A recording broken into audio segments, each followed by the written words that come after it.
આવે બૈરાના સભાની મેં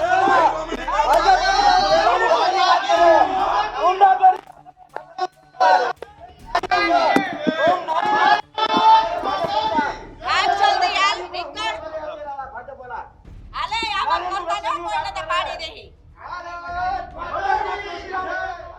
ગઈકાલે ગુજરાતમાં અનેક જગ્યાએથી આવા દ્રશ્ય સામે આવ્યા જ્યાં ભારતીય જનતા પાર્ટી અને કોંગ્રેસ આમને સામને આવી ગઈ હોય કે ક્યાંક ભારતીય જનતા પાર્ટી અને આમ આદમી પાર્ટી આમને સામને આવ્યા હોય. ગઈકાલે ઉમેદવારોના ફોર્મ ચકાસણીનો દિવસ હતો, જ્યાં પણ ફોર્મ ચકાસણી થઈ રહી હતી એ કચેરીએ કોંગ્રેસ અને ભાજપના નેતા, આમ આદમી પાર્ટી અને ભાજપના નેતા આમને સામને આવી ગયા. વિપક્ષ સતત એવા આક્ષેપ કરી રહી છે કે ભારતીય જનતા પાર્ટીના ઉમેદવાર ખોટી રીતના ફોર્મ ભરે કે પછી એમાં ઘણી બધી તકલીફ હોવા છતાં પણ એમના ફોર્મ કેવી રીતના એક્સેપ્ટ થઈ ગયા કે પછી એની સામે એક્શન કેમ ન લેવાય, બધા જ પ્રશ્ન હતા. આ તમે શરૂઆતમાં જે દ્રશ્ય જોયા એ રાજકોટના હતા. રાજકોટ વોર્ડ નંબર 11ના ઉમેદવાર, ભારતીય જનતા પાર્ટીના ઉમેદવાર સામે વાંધો ઉઠાવ્યો. કોંગ્રેસના નેતા મનીષા બા સાથે જેટલા પણ લોકો આવ્યા હતા એ બધા લોકો અને ભાજપના નેતા આમને સામને આવી ગયા. ભાજપના કાર્યકર્તાઓ મનીષાબેનને બોલવા આવ્યા અને પછી મનીષાબેને સામે જવાબ આપ્યો. એના પછી બંનેના કાર્યકર્તાઓ જે હતા એ આમને સામને આવ્યા અને વિવાદ થોડો વકર્યો. સુરતથી પણ એવા દ્રશ્ય ગઈકાલે આવ્યા હતા કે કચેરી બહાર આમ આદમી પાર્ટી અને ભારતીય જનતા પાર્ટીના નેતાઓ આમને સામને આવી ગયા હતા. એકબીજાને પોતાના પક્ષના ખેસ પહેરાવતા હતા, એટલે કે આમ આદમી પાર્ટીવાળા ભારતીય જનતા પાર્ટીને આમ આદમી પાર્ટીનો ખેસ પહેરાવતા હતા. ભાજપના નેતાએ પણ કંઈક એવું જ કર્યું.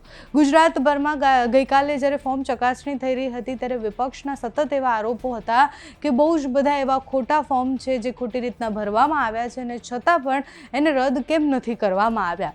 એટલે દાહોદથી લઈને આ બાજુ અરવલ્લીથી લઈને અનેક જગ્યાએ વાંધા અરજી ઉઠ્યા છતાં પણ એ લોકોના ફોર્મ એક્સેપ્ટ કેવી રીતના થઈ ગયા એ મોટો પ્રશ્ન એ વિપક્ષ દ્વારા કરવામાં આવ્યો છે. ગઈકાલે રાજકોટમાં શું થયું એ બબાલ પછી ભારતીય જનતા પાર્ટીના નેતા જે છે, જે ઉમેદવાર છે, એ રક્ષિતભાઈએ શું કહ્યું તે સાંભળો. પણ જે કાયદાની પ્રસ્થાપિત સિદ્ધાંતો મુજબ જે ખરેખર રાજીનામું અપાઈ ગયું છે, પહેલાં અપાઈ ગયું છે, એમની મૂળ વાત જ એવી હતી કે મેં પછી આપ્યું, તો એ સાબિત નથી કરી શકે એમ. અને ઓલરેડી રાજીનામું અહીંયા પણ મંજૂર થઈ ગયું છે, કાયદા વિભાગ દ્વારા મંજૂર કરવામાં આવ્યું છે. તો જ્યારે રાજીનામાનો કોઈ પ્રશ્ન નથી તો એવા સંજોગોમાં મારું ફોર્મ સંપૂર્ણપણે કાયદાકીય રીતે મંજૂર કરવામાં આવ્યું છે સાહેબ દ્વારા.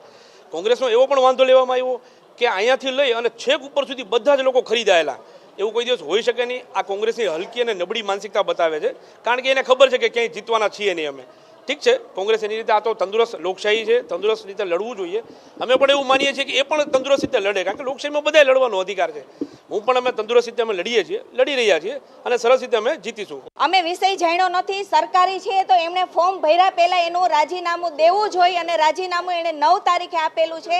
અત્યારે 13 તારીખે એનું રાજીનામું માનો. અમારો અત્યારે પહેલા તો આખી તમે જોશો કે બધું ચૂંટણી પંચ ગણો, કલેક્ટર ગણો, બધાને ખીચામાં રાખી અને અત્યારે એટલા બધા પ્રેશરના ફોન કરાવી અને એના તરફી જે નિર્ણય લીધેલો છે આમાં અમે કાયદેસર લીગલી રીતે અમે ચાલશું અને લીગલી રીતે અમે આમાં લડત દેશું કે ખરેખર જો આ ભાજપના ઈશારે આવી જ રીતે જો દબાવવામાં, જો આવી રીતે પાર્ટીઓ એને જો દબાવવામાં આવતી હોય તો આમાં પ્રજાનું શું થાય.